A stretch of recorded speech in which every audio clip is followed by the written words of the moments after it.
And welcome back to another episode of the Matt Stat Show, along with the Grand Poobah, Kevin Hazard, and the Sultan of Stat, Glenn Gormley.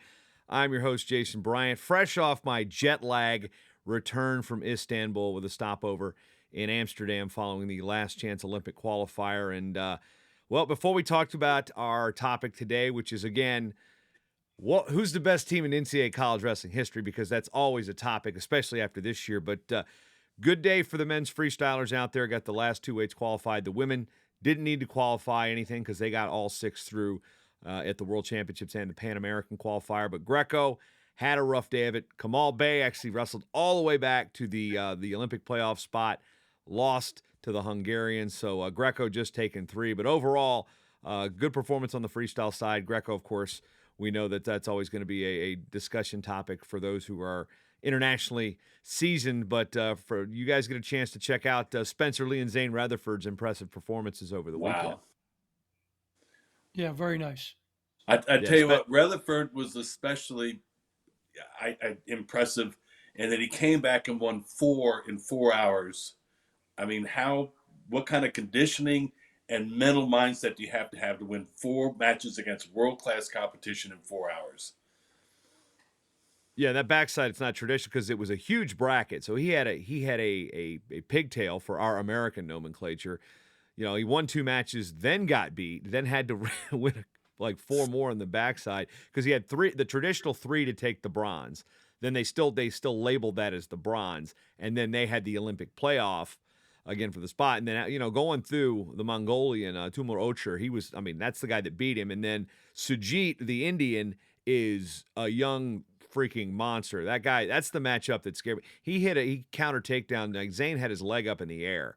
And then how he didn't score on that was amazing. But then how Sujit came around and scored on that, it was like a stand up switch. I was like, what the heck just happened? It was a beautiful move, and ultimately Rutherford came around and did end up winning that match, and then won the next one to qualify. So a big one for a full U.S. team qualifies on the men's and women's freestyle side. Again, Greco. Half the weights qualify, and all the upper weights. It's the 3 upper weights. It's 87, 97, and 130. So little guys in Greco shut out this time for Paris coming up, and that will be the schedule is out on NBCOlympics.com. We can check that out. But Istanbul, second time I've been. I had that song by They Might Be Giants stuck in my head pretty much all weekend. I got to pal around with Sean Kenny from ESPN, and he's done a lot of stuff, of course, we've seen on the ACC network and ESPN, and an Iowa native, and loves him some wrestling. So we had a chance to find our Irish pub like we do internationally. Of course, when you think Istanbul, you think Irish pubs, and then walked around Amsterdam as we both had the flight in. I did an overnight in Amsterdam. I had never actually left the airport before, so I got to count this as the 30th country I've been to. So, and I did some math. So 30 countries plus Puerto Rico. Wrestling has taken me to 28 of those. So the only ones I haven't been to involving wrestling: Puerto Rico for a wedding, Aruba for my honeymoon, and South Africa with my then girlfriend, now wife of now 14 years. As my second year, my anniversary fell on an overseas trip. Last year was Acapulco. This year was Istanbul. Neither of which my wife has been on that trip. So we got to work on that. But she's in the still likes me stage. So when we go, if we travel, she's like, I want to hang out with you. I don't want to go shopping or sit in the stands. So we'll see where that materializes as we get further along in our marriage. But that's where we're at with the trip. So slept in a little bit this morning. Wife did fix one more set of lunches for the girls, but otherwise I'll be back to the parenting mode as we move forward here. Well, good to have you back. Anyway, so what we've got today as we transition to our slightly new fresh layout is we're going to argue again based on stats. Glenn, new boss, same as the old boss. That's got it. What's this reference into? Because I've heard it before, but what is the exact musical tie-in here? What we've got on screen? Okay, it's a line from the one of the Who's famous songs. Okay, and the reason I picked it is because this is such a tough argument. I spent a lot of time researching this and analyzing the data, and it took me a while really to pick who I thought was the best team. And the reference with Meet the New Boss, same as the old boss, is clearly Carol Sanderson's the boss now of the best team, and he's really about the same as the old boss, Dan Gable, of the Iowa teams. They were both great as wrestlers, both great as coaches. I mean, you can make a strong argument they're the best two American wrestlers ever and the best two coaches ever. I mean, which is pretty nice thing. So that's where that comes from. Okay, we'll start with our normal stuff. I feel like a number. This is a stats show, of course, so we make that Bob Seger reference. Okay, and then of course Danny's Glass and The Precocious. unofficial sponsor of the show. Yes, 8675309. If you And- lose a windshield, call Danny's Glass. Yeah, what's funny is I was dialing a number this morning. I was looking up something for my daughter's ophthalmologist, and I picked up the phone. I went and looked at the number, and I started dialing 757. I haven't lived in Virginia in almost 20 years, and I just instinctively, it's like 75. It's like, wait, that's not. I moved out of Virginia in like 2005. Like, why is that still the thing? But anyway, that's where we're referencing it. We don't even want to talk about when Kevin was teaching at Warwick High School when it was still 804, and that was pretty much like the Yes. entire state. So yeah. I think it was 703 and 804 were the two. Yeah, The 703 two. was one. But now Probably. there's like, I don't even know. Grundy out there, Tass Roberts, he's got like a 276 number. Charlottesville's like either four. I think Charlottesville's 434. I'm not. Yeah. Anyway, yeah, 20 years. I almost haven't lived in Virginia in 20 years, and I'm dialing 757s here. So 757. Danny's Glass down there in the Danny's Hampton Glass. Roads area. Yeah. Anyway. Okay. And of course, as we always say, the opinions expressed in the show do not necessarily reflect any opinions of the NWCA, nor do Gormley, Bryant, Hazard necessarily agree on everything we say. Okay. Match Stats is a numbers show. Okay. It's not Matt Opinions. Now, we use stats here to come up with an answer on who we think is the best team ever. But it's not just a random, well, I think this because that's what I think. Okay. We did a lot of show on this. Okay. It revolves around stats, like we just said. Okay. Now, the first slide we show every show with numbers is how many wrestling collegiate teams there are. As of May 13th, which is 2 days ago, there are 504 men and women's collegiate teams.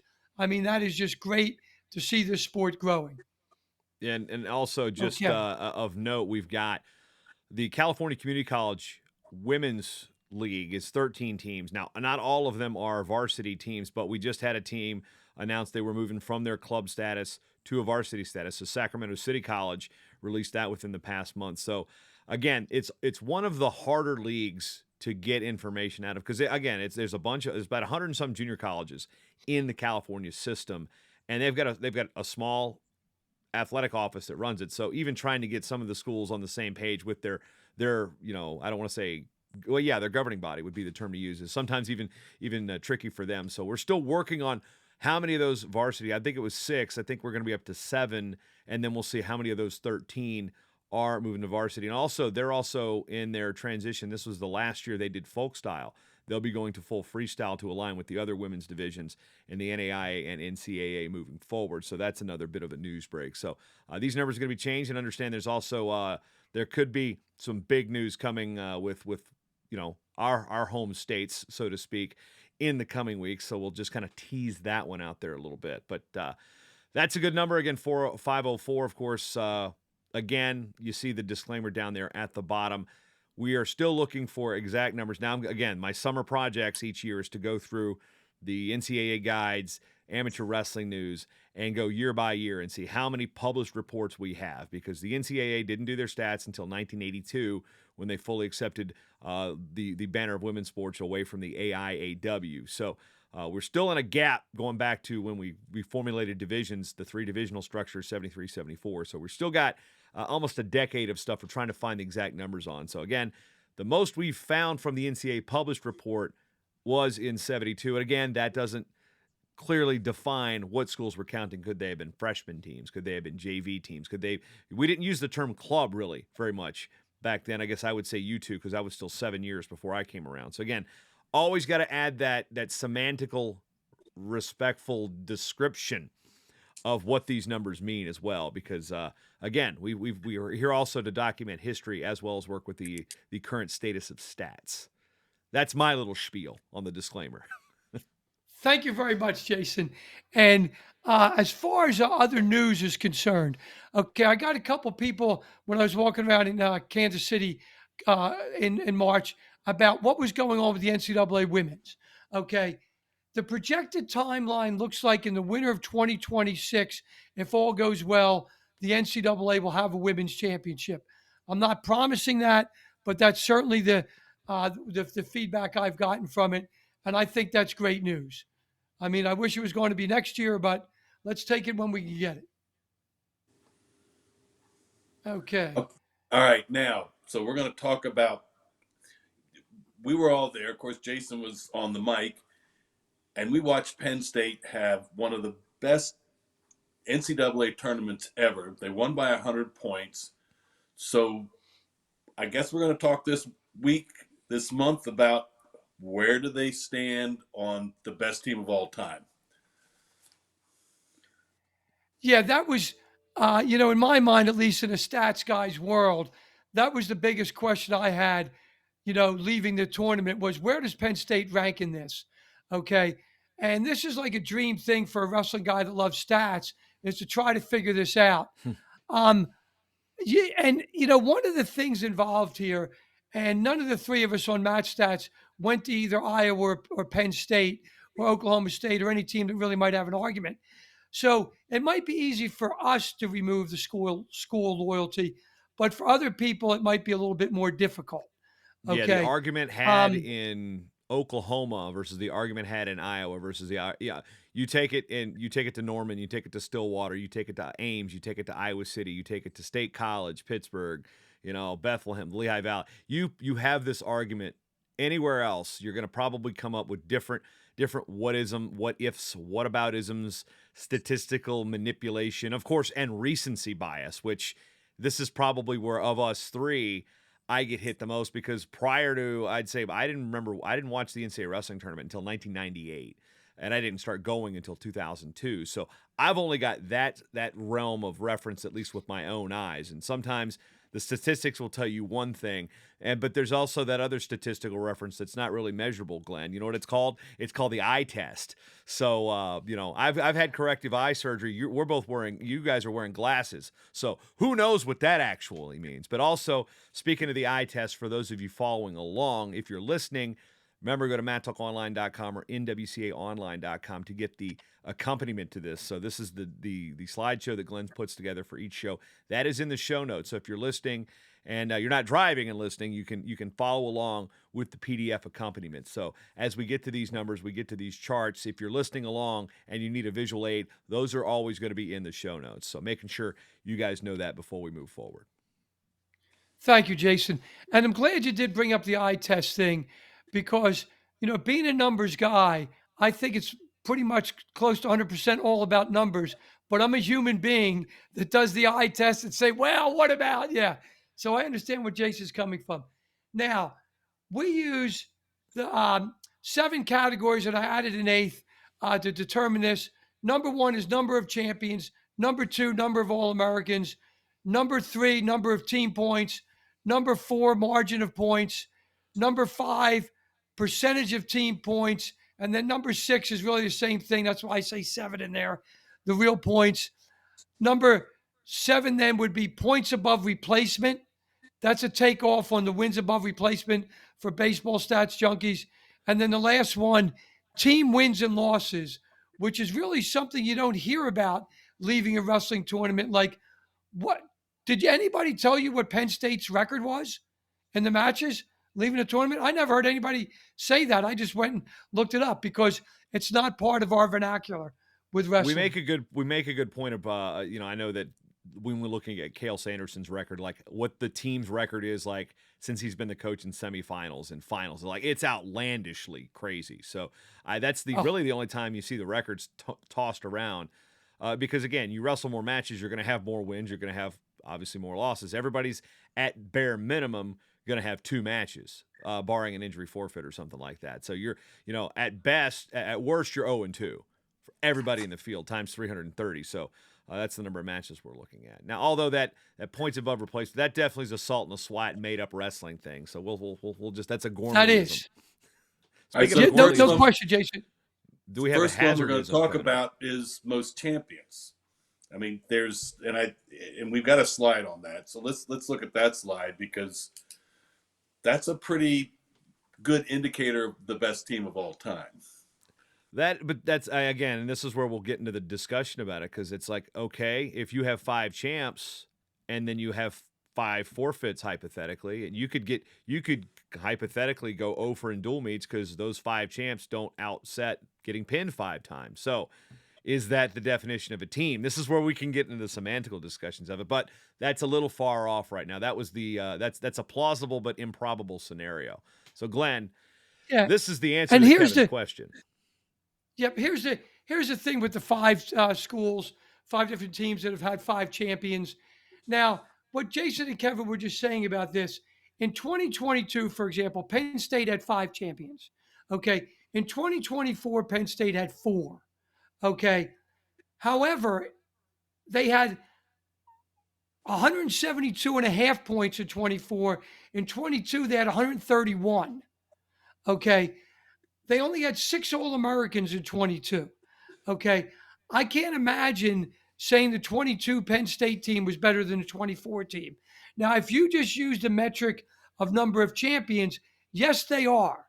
But the example I use on the next slide is big shot Robert Ory, of course, is known for his clutch shots. What the definition of clutch is, who knows? Okay. And he won 7 rings where Wilt Chamberlain only won 2. Nobody in their right mind would ever say big shot Bob Ory is better than Wilt Chamberlain. Okay. So, Yeah, I mean, and what's also interesting on the slide here, Wilt is known as the record book for a reason. Not sure it's the reason most people think come to mind, but we'll just leave that one alone. there's another record that Stilt's known for, allegedly. Allegedly. Moving forward, again, those of you of a certain age understand that. okay. All right, so we had most champions. So second thing we're going to look at is most All-Americans, and where does Penn State rank with that? All American. There have been 9 instances where a team has had 9 All-Americans or 10. Minnesota being the only one with 10 in 2001. In Division 1. In Division 1. Thank you, Division 1, Jason, for that. Yes, I got to clear. We Thank you can't leave out the other schools that have had 10, or at least some cases 11 or 12 in the NAIA or the women. Yeah. So, of note. Yeah, sure. So, with that being said, is Penn State had 8 this year. Okay, which on that metric, Penn State would be tied for 10th. Okay, if that's the only thing you used, it's something to use. Okay, and of course, this year's Penn State team, the 2 guys that didn't place, lost in the blood round, won by sudden victory. So it would be pretty hard to imagine that this Penn State team is at best the 10th best team. If you only use the metric of All-Americans, that's where they would be. Okay. So, Okay, so we had most champions, most All-Americans, but now we get to the most team points, and it's 172 and a half. Is this the defining factor? Okay, I think this is a huge factor. Okay, because if winning doesn't matter, why do they bother keeping scores? What Vince Lombardi once said. Okay, and wrestling's a different type of sport where not all wins are the same. It pins more than a regular decision. With this, it's something in stats we calls it drawn from the same urn.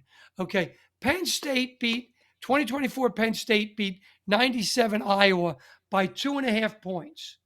Okay, now some things started to change as you can see in slide 21. And we went over this in the past. This year was the first year of a 3-point takedown. In 96, we started the modified double elimination, etc. So a lot has changed on that. But one of the biggest things that's changed, besides the opportunity of having more matches, is the change in placement points. Okay. I actually consulted my fellow host here, Jason Bryan, about this. And Jason reached out to the statistician emeritus, the GIMP from Lehigh, about when those team points changed. Okay, and what the placement points changed there, and you can see in there, first and second place are the same. Okay, third, fourth, third through eighth have all increased in today's calculation from what they did in '97 when Iowa used to hold that record. So if you give Iowa the placement points, the '97 placement points that Penn State got, the '97 Iowa team actually has more points than this Penn State team. So, first of all, team points is very important, but it's not the end all to be all. You can't just say just because of that, it's the best team with changes and stuff. And this is a very interesting thing because, what happens if they said, well, a touchdown's now worth 9 points or the extra point's worth 4 points? It would change things. Okay. I want to clear up one thing here. Okay. I was born when Roger Maris hit his 61st, but I'm not old enough to remember it. The Grand Poobah, I think, was already retired then. Okay. He is old enough to remember it. Okay. Delaware wasn't even a state yet. Oh, wait. Yeah, exactly. But I do remember, he's coming, he's getting close, and they already started this argument. As he got closer, the purists were going, it's not the same thing because he had, 8 more games. Yeah. 1961 was the first year of the 162 game schedule because they expanded baseball and you couldn't do the 7 different teams you would play 22 times to come up with 154. That's how they came up to 154 number. So I'm a statistician. At that point, in my mind, Roger Maris held the record for most home runs in a season, period. Okay. Penn State still holds the record in my mind for most team points scored. The difference is they didn't say that, Maris, you got a home run and a half for anything you hit on a Sunday or anything like that. Okay. The argument about whether Maris's season in 61 was better than Ruth's season in 27 is a different story than who holds the record for most home runs. Okay. And of course, since then, McGuire, Sosa, Bonds threw a lot of gas on that with the explosion of home runs in the late 90s and early this century. Okay. So I want to tell you guys there's a difference. I'm saying Penn State holds the record for most team points, but that doesn't prove they're the best ever. It's a big point in it. Okay.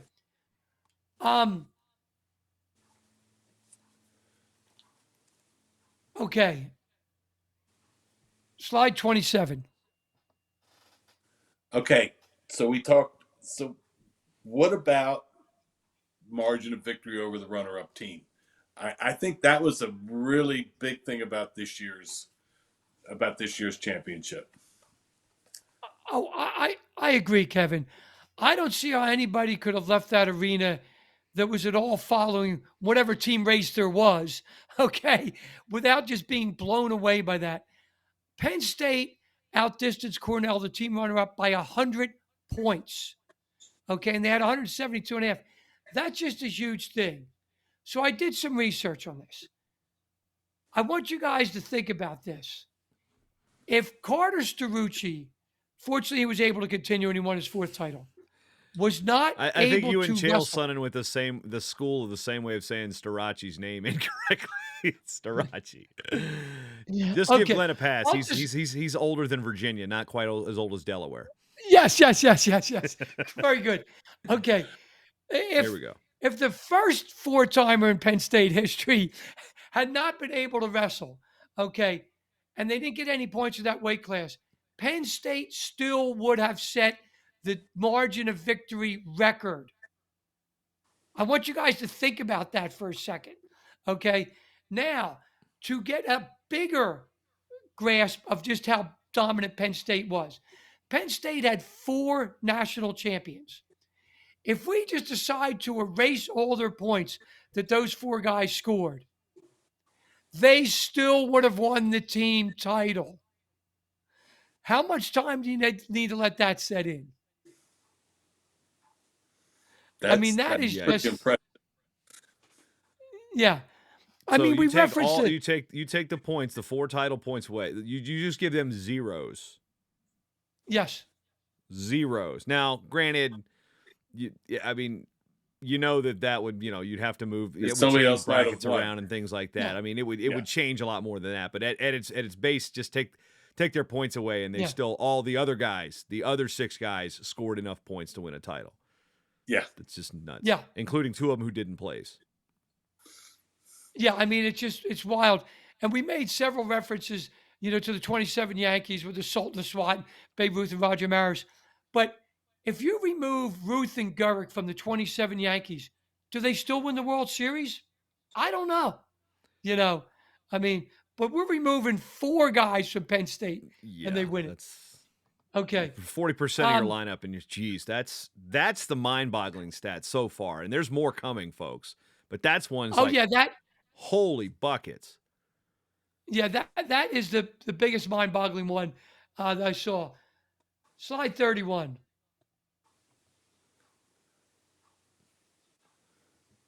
Okay, so we talked about margin of victory, but is there a possibility that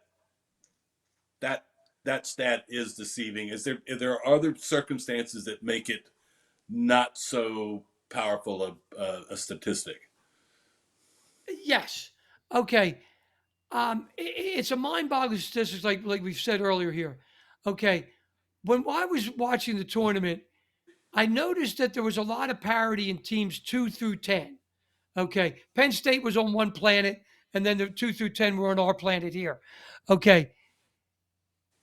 If some of the other NCAA champs would have decided to go into Cornell would have been a lot closer to Penn State than they were. That does not mean that Penn State wasn't lights out dominant and an unbelievable team. Okay. Since we talked about the 27 Yankees so much, if you put Hornsby and Hack Wilson on the Philadelphia A's, okay, maybe the A's are closer to the Yankees and maybe they actually make the World Series and sell the Yankees. You don't know. Okay. So I did some mathematical stuff with this. On slide 34, you see that Penn State is 100 points above Cornell. And then you see all the way down to 10th, Oklahoma State is only 16 and a half points behind Cornell. And Oklahoma State was in 10th place. So that's 9 teams within 16 points. If we chop Penn State in half, we have a great team race between 11 teams. Okay. Well, that's all you then that needed to makes do to that me. 3 through 11 because they would have been 1 and 2. Yeah, they would have been. Yeah, like if you divide Alaska in half, it's the first and second largest state. They still would have been 1 and 2. Correct. Again, remember though, it's the show's about real stats, not hypotheticals. It's real stats, right, Glenn? Real stats. Yes. Correct. Okay.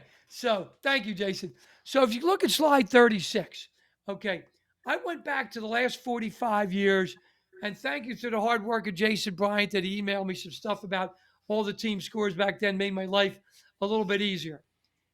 The point spread in teams 2 through 10 in 2024 was lower than any year since 1980. Okay, that's a wild thought. Okay, 2008 was very close to that. Okay, if you do it with a percentage, because we know now there's more team points, even if you do it as a percentage, it's still the lowest. So we've never seen parity in teams 2 through 10 like we saw this year, which was a neat thing. Okay. I think it's also indicative. It shows you, like we joked about how crazy 125 was this year. That was probably that was indicative of how tight the season was after number 1 when we look at the team race. And of course, the stats here validate that. And it's like, yeah, I mean, 2 through 10's never been this close. And when this is the one that I think this is the jaw dropper for me when I was going through this before the show. And I'm like, holy crap. And here's the thing. Penn State's dominance overshadowed this fact to the point where it didn't even dawn on me until we sat here and started talking about it. Like, wow, it was that close, 2 through 10, which could have been a headline type of year, but there was such a gap between 1 and 2 that controlled the headlines, that controlled the narrative more so than Sure. how incredibly tight 2 through 10 was. That's a history making type of number here. If Yeah. we do a pool, and part of it is just to pick something, who are the third and fourth place teams? This year, that changed every session. Every session, the top 5 or 6 teams changed, except for Penn State. They just I mean, kept in the going. final session, it was changing almost every match. Yeah, it was amazing, the parity, and I think part of that is the coaching is so much better now across the country. You've got coaches at 15 or 20 schools that can produce a national champion, and that didn't used to be the case. Yeah. Very well said, Kevin. So if you look at this here, the slide that Jason has up now, the 10 closest point differentials for Team 2 through 10, 1980 to 2024. Okay. If you notice, 95 is the only year before the modified double elimination took place. Then you go to the next slide, and it has the percentage of team points. And then to the slide after that, the largest spreads were all before the modified double elimination took place.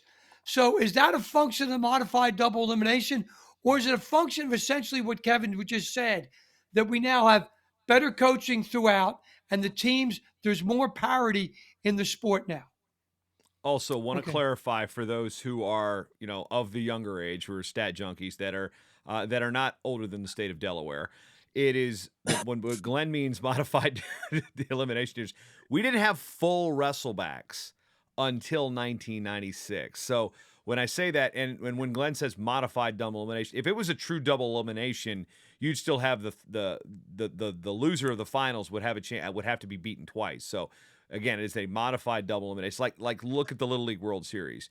You've got to beat the champ twice, or the champ. To win, you've got to you got to lose twice to be eliminated. So in that, we don't have that. Whereas our third place person only has one loss, or our runner up has one loss. But what it also means is you didn't get pulled back in to the. It's not an automatic 0-2. If the guy who beat you in the first round had to win their next match, and even going back before then, they had to make the semis. So when you compare the international system we have now, which was like, oh, you have to make the finals to get pulled back in. NCAA wrestling used to have that. That used to be our format. So this weird thing that we all complain about, guess what? We kind of invented it. Years and years ago, you look at the draws, and it's in the NCAA rule book and the format. So looking at that's also a key thing to remember. Like, so if you lose in the first round, your guy gets upset. Like John Smith did not place as a freshman. The guy he lost to in the early round didn't make the semifinals or didn't make the quarterfinals. And John Smith as a freshman got bounced, DNP. Whereas in today, he'd have had a chance to wrestle back. So, and we didn't have this format until the mid '90s. So that's something to consider. There are a lot of guys. There was one seed. I think Matt Lindland was a 1 seed and got beat in the first round and didn't get a chance to wrestle back. That was it, because the guy he lost to in the first round lost in the next round. So, that's what we say when we talk about modified double elimination. It's not a true double elimination, but it is what we consider double elimination is kind of what Glenn's talking about. Just to clarify the nomenclature here for you. Thank you very much for clarifying that. Okay, now we're on slide Always 41. glad to help. Okay. But does parity in the team standings cause a team blowout from 2 to 10? Okay. I did some research on that, Kevin, because I thought part of that blowout could have been that. And what I did was I did the point spreads from 1 through 2, okay, the average point spread, and then compared it. And it really has no reason for the blowout. It's equally dispersed on that. So to answer your question, there can be parity and a blowout. There can be parity and no blowout. It was basically happenstance. And the bottom line on why Penn State had such a margin of victory is because they were damn good. And that's the statistical statement right there. Yeah. Yes. That's the statistic. Yeah, that's that the is an irrefutable fact. Irrefutable. that they were damn good. Okay. All right. Now I know we're going to talk about team points and real points. And when I went through this thing, I made a note to myself, could you spend a little time talking about the team points and real points? Because I don't think I understood it going through. Yeah, because you've Certainly. got it in quotes here too, Glenn. Real points. Let's explain that from a layman's term, not a Sultan of Stat situation. So give it the real people what it means. Okay, give it to the real people. Okay, what I did here was I figured out the team, like Penn State, for example, had 172 and a half points this year. And then we figured out the total team points that were scored by all teams and where Penn State would rank on that percentage. And if you go to slide 45, you see that Penn State had a little bit over 12% of all the team points. Now, the record for this category is the 83 Iowa team that had much more than that, over 15%. Okay. Now, the situation here is before we did the modified double elimination, okay, there weren't nearly as many matches. So teams like Iowa in 86 that we'll discuss and Iowa in 83, they didn't have anybody in the wrestlebacks. Okay. So it didn't matter to them that those points were scored by somebody. And if you have more wrestlebacks, a team who might, let's say, wins all 10 weight classes will have a smaller percentage of the points than if you had no wrestlebacks. Okay. So it is a way to show dominance, but it's not a complete way to show it. The term real in quotes, okay, I got this from my past life when I was an MBA student and a bad wrestling coach. Okay. When you take like if somebody were to make $100, and we'll take when Kevin graduated from college, 1870, okay, and somebody makes $100 today, 2024, the guy in Kevin's era is doing much better due to inflation. So, for example, the $100 in 1870 might be equal to $600,000 today.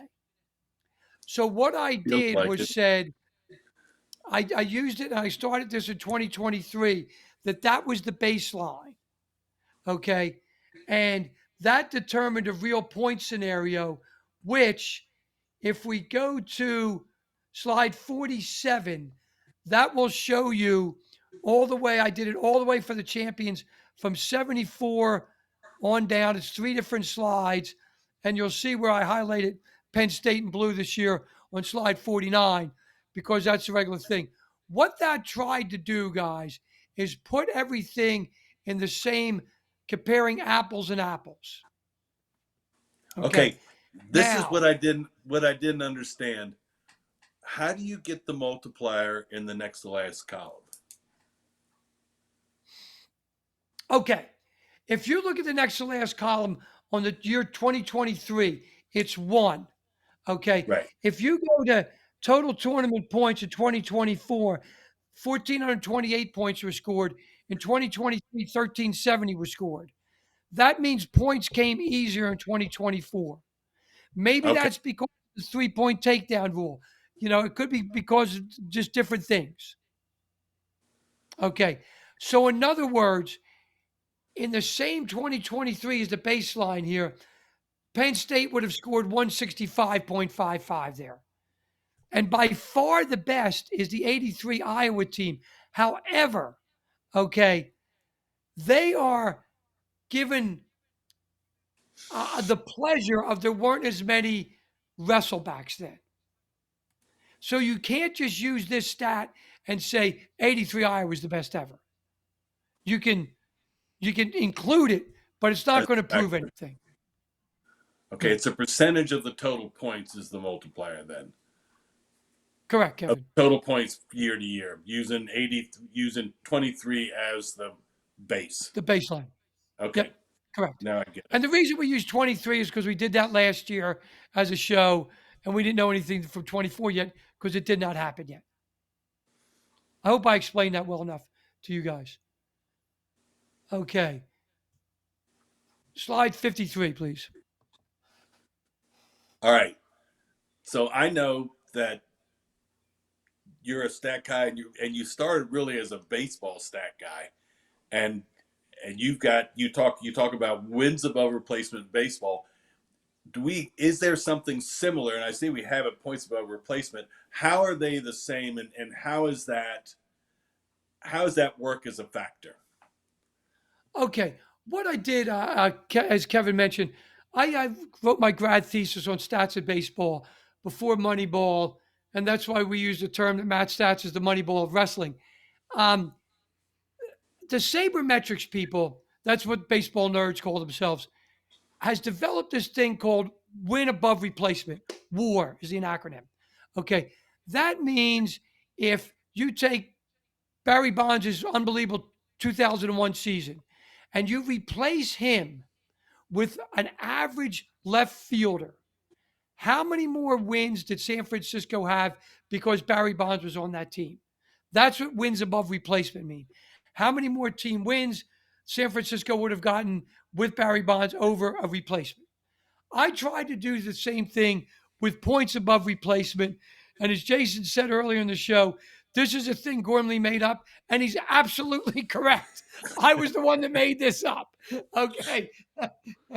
So, what I did here, as you can see on side 24, I don't want to bore people too much with the 54, excuse me, too much with the math. Okay. But what it boils down to is easily the best points above replacement is the 86 Iowa team. No one's even close to them. Now, with that being said, 86 Iowa only had 8 guys.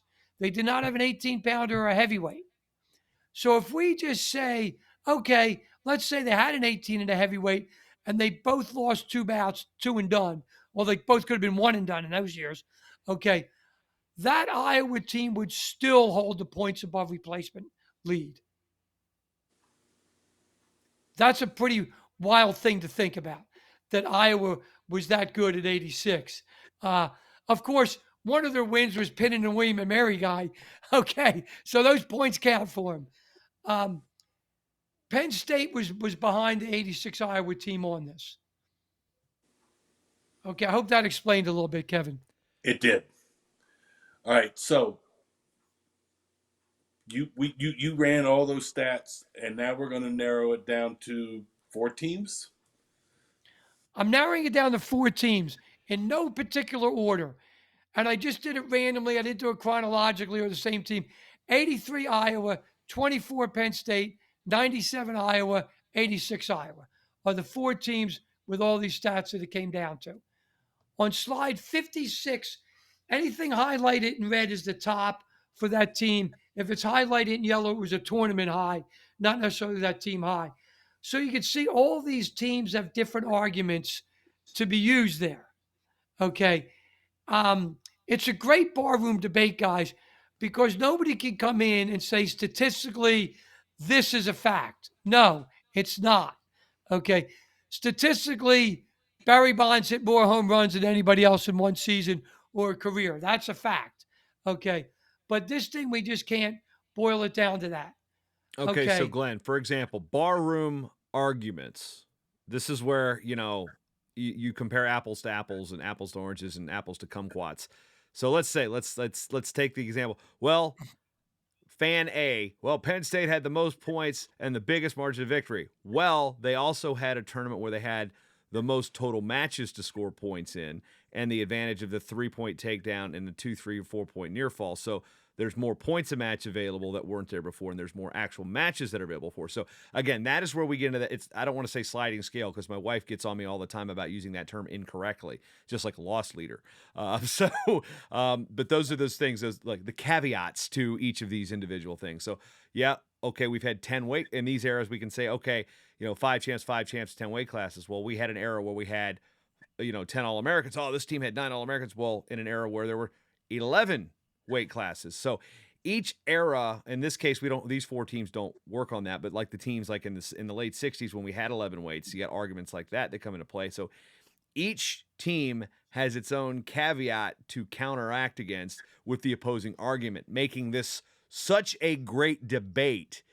And again, that recency bias, because I was there, because you were there, well, this guy did this, or they had more chance, or how good would they have been if Carter Starachi was healthy? How many more points do they score if he is on 100% knee? There are so many different things you can throw in, but I love it where you've got it highlighted here to say, there's more matches on the board. There's more possible team points because there are more matches scored. There's the technical falls were through the roof this year, as we talked about last show from the national championship. So again, each argument has its own sub-argument to counter to make sure that argument is valid. It's nuts. And I geek out about stuff like this. I can't bring a spreadsheet or a podcast to the bar argument to do it, but now we've given you the primer for it at least. You got a spreadsheet here? Yes. I mean, I keep a database on my phone to solve bar bets all the time. As a matter of fact, especially during Fargo, you know how many times people will text me like, "Hey, so-and-so an All-American?"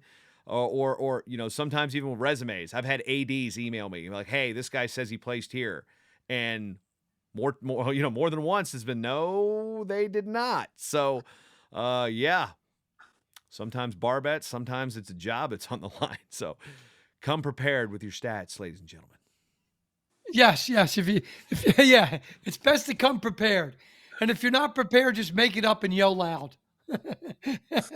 Okay, slide 57, and I don't want to read this to everybody, but it shows those 4 teams, all their placements, and if they and anything they lost to the blood round.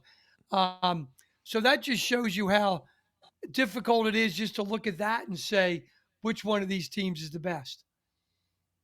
All right, a couple things going back, like Jason Kevin talked about the way things were in the old days.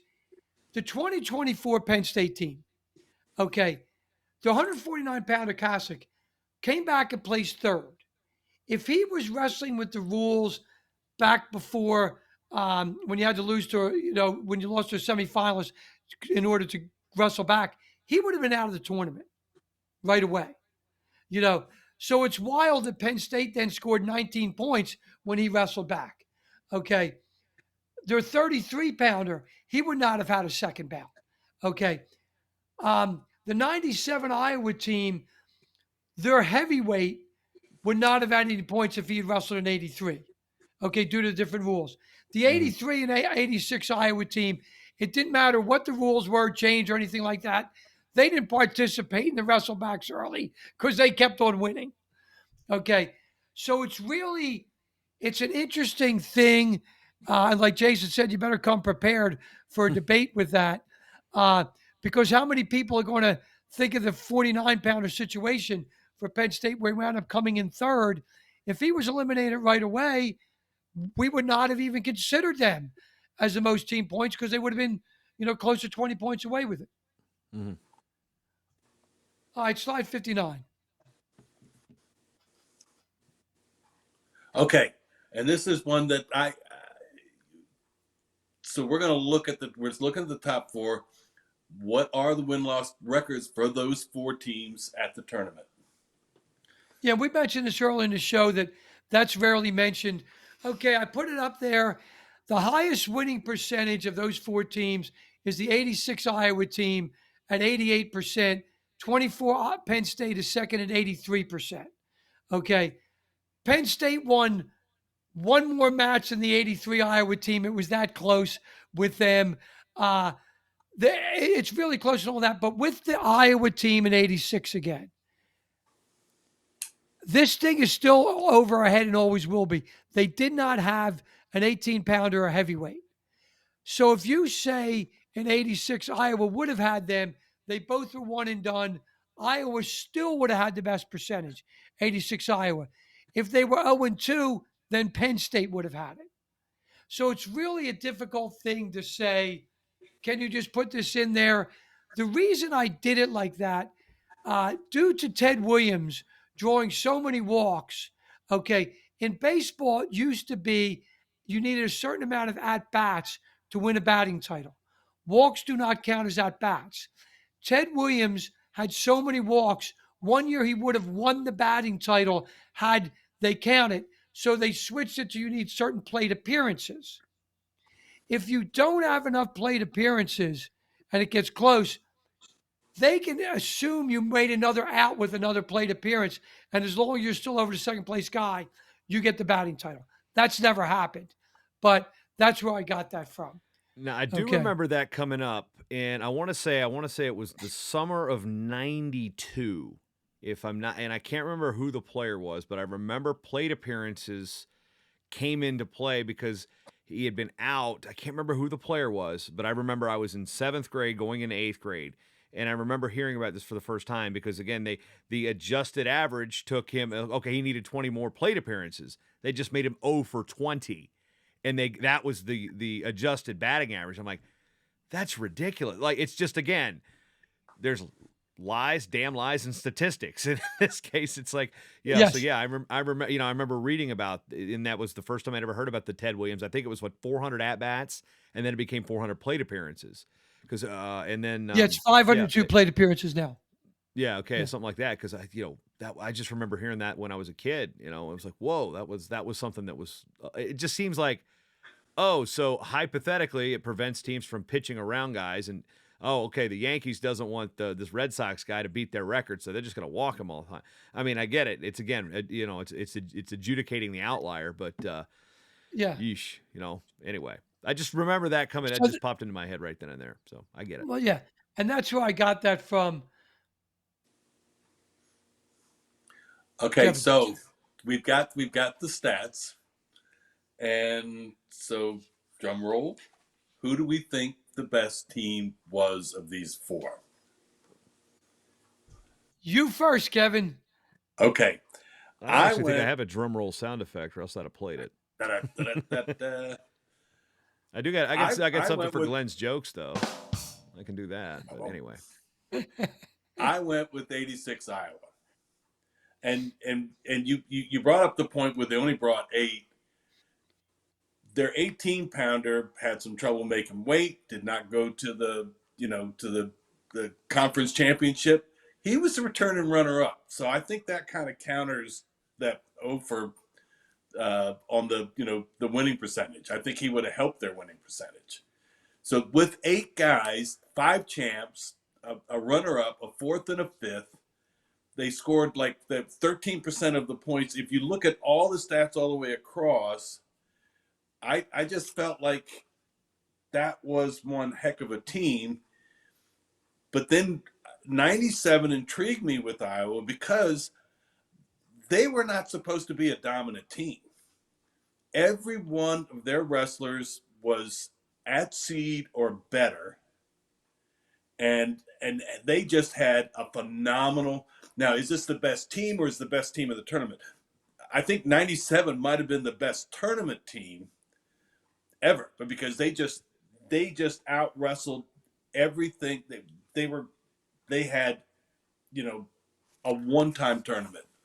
But I went with 86 Iowa, 97 Iowa second. Glenn, what do you got? I have 83 Iowa, and I looked at this thing. I've done a lot of research on this thing, and this was a really tough decision for me to make. It was so tight on things, but I went with 83 Iowa. All right, I'm going to back the slides up so I can have something that I can look at and kind of justify a little bit. Because again, do I have an opinion? I don't know. Mainly because I have to look at it because I didn't start watching collegiate wrestling regularly. Now I saw it when I was go to the Virginia Duels, but I didn't really start paying attention to the Nationals till 97, 98 season. So my scope is limited to the last 20 something years. At this point, almost 30 years. 25 and a half years. So I look at, you hear the lore about these teams, the 5 champs, it's like 5 out of 8. And then Penn State gets 6 placers and 5 champs. It's like the percentage of champions also comes into play. But I mean, and then last year's team, well, where's the rest? Is it Penn State's fault? The rest of the field wasn't as competitive for is there like the margin of victory. So I'm really torn on this. And I don't think I can make a distinction without looking at it again. It's not like Glenn's numbers aren't enticing one way or the other. I'm also one of the something where I've got to look at it. Like with my Hodge vote, I looked at it, I looked at the stats and everything, and I went down and I broke it down so many different ways so my head can wrap herself around it. Because I'll be completely honest here, I was the only, to my knowledge, I'm the only one in the country that gave Greg Kirkvliet a first place vote as an official voter, and I did it because I broke down so many stats and the percentage of how tough they were. So I'm not afraid to go against the grain on this. And I think without seeing, but the problem is where I struggle is where I didn't see Iowa's teams in the 80s and in the 90s. So that's where it's hard for me to make a judgment. Now, I will say, since I started going to nationals in 2002, this 24 Penn State team is the best team I've seen. So without a question, in my era of watching college wrestling going back to 98, that's a no-brainer. It's hard for me to compare it to teams that I didn't see with my own eyes. And, I can probably go even further than Glenn's stats and see, well, let's find, how tough were their opponents? Who were these seeds? Who got hurt? Like, looking at Randy Lewis's like broken elbow. Where does that happen? How does that impact things in these years? Now, I don't know if Randy was on the year we're talking about here off the top of my head, but those are things where it makes it hard for me because I'm going to want more to make my opinion. But I'll say, without a shadow of a doubt, last 25 years, the Penn State team's the best I've seen. So I can make that last quarter century, I'm going to make that without a question. I have to go back and spend even more time on those Iowa teams that I did not see. And it's really hard to grasp when I wasn't there. I wasn't in the stands. I wasn't following wrestling. I wasn't old enough. I was 4, I was 6, and I was 18. So, and covering high school wrestling a lot in 97. Like, that's where it's hard for me to actually have a real opinion on this. And I'm not trying to get out of this question, but I'm not versed enough in having that eye test. I don't have the eye test to help swing my opinion one way or the other. I have seen the Penn State team. I did not see the Iowa teams, and I think that's what hurts me in having kind of a lack of a concrete opinion on this. No problem at all. Okay. So Now, sorry, we folks. are- That's not a cop out. I am just I lack that extra oomph on it. And again, I'm not Yeah, I'm not buoyed by going to That's either fine. one of those schools. So anyway. Anyway, I want to say this, guys. Get well, Coach Ryan. We're all rooting for Tommy Ryan. I've always been a big fan of Tommy, and I hope you have a speedy recovery. We're all here at Match Stats and NWCA wish you a speedy recovery. Yeah, I sent Coach Ryan Coach a note Ryan. yesterday, a text on him yesterday, and he actually sent me some pictures back. I'm holy buck. It's like, he said, okay, there's the X-ray. Okay, then there's the scar. Then there's the wound. Then there's the tractor trailer. I'm not going to show it on the screen because it's Oof. pretty graphic, but it's just like, holy crap. He talked about dodging a bullet. Like, I mean, yeah, it's amazing that Tom Ryan's still with us right now, just based on the images that Yeah. he showed. I mean, it's going to be a recovery for him. I mean, it could have been Yeah. a lot worse. So, thoughts Yeah. and legit thoughts and prayers to Coach Ryan on a speedy recovery because it looked, the stuff he sent me was just absolutely gruesome. Yeah. I mean, Tommy Ryan's a good man and also has done a lot for the sport. So we all here wish him a speedy recovery. also, well, and Coach. thoughts go out to the Richmond family. Sean Richmond was an AD at Stroudsburg High School, wrestled in Lehigh Valley, wrestled at Pitt. He was an AD at Stroudsburg, was on his way to prom as an administrator, and was in an accident there. And I know that's been dominating the headlines from the Lehigh papers, the Lehigh Valley Live, and the Morning Call. Had stories on Sean Richmond. He was not even 40 years old. It's one of those things where life is precious. We see Tom Ryan just he's alive and Sean isn't, and it's like it's literally a game of centimeters, and it's like how things can go Yeah. just like at the snap of a wrist. So thoughts to the Richmond family and that Stroudsburg community as well. All Okay. right, let's see Kev's notes here. Kev notes. First women's NCAA championship could be as early as the winter of 2026. Number 2, and we talked about all the different factors. Penn State 2024 had 4 champions. 5 teams, other teams had 5 champions. They're tied for 6. Penn State 2024 had 8 All-Americans. 9 other teams had 9 plus. They're tied for 10th. Remember, 2001 Minnesota had 10, which, that's like the old Miami Dolphins. Every year they kind of probably have a toast that nobody got 10. Mac Ryder from Minnesota may or may not have been celebrating when one of their pinnacle kids, Jory Volk, beat Braden Davis in the blood round. May or may not have happened because of that. May or may not have. Total team points. Penn State 2024, 172.5. Like Gorm said, That's number one, no matter how you slice the statistics. Number 5, margin of victory in team points, they rank number 1. Number 6, 2024 Penn State ranked 12th in percentage of team points. 1983 Iowa significantly higher. Number 7, again, Penn State ranks 12th in comparison of real points, which Glenn did a thank you on doing the job on explaining that. And number 8, Penn State ranks number 2 in points above replacement. 1986 Iowa, number 1. Number 9, of the top 4 teams, the 1986 Iowa had the best winning percentage. Penn State 2024 was number 2 on this list. And 10, the debate on who was the greatest team since 1974 is a perfect barroom argument. There's really no definitive, statistically correct answer. Thank you for summing the show up, Kevin. Kevin, Jason, you have anything to say before we sign off here? No, that I just that was interesting, and we trying to pick the best team. It's like Jason said, I went back and forth and tried to do my own little spreadsheet. It finally was just you got all the stats, but it's gut in the end. And again, sometimes the eye test is what sways you. It's not necessarily a number, because it's.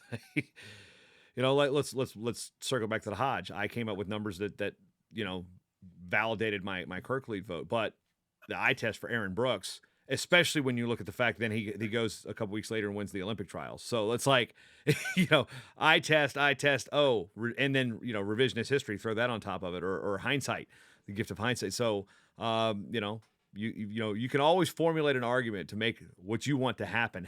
I mean, just. Look at any political debate. Yes. Anyway, we won't go down that road, but that's where we're at right now, at least where I sit. So, Glenn, next episode, what we got? Okay, next episode is going to be the growth of collegiate wrestling. We need to get back and let the fans know where we stand in all this, because obviously the last couple of weeks have all been dominated by Penn State's lights out show and the Olympic trials. So anyway, guys, we will see you Wednesday, June 19th on the growth of collegiate wrestling. On behalf of my fellow co-hosts, Jason Bryant, Kevin Hazard, I'm Glenn Gormley. See you next time. Same Matt time, same Matt channel.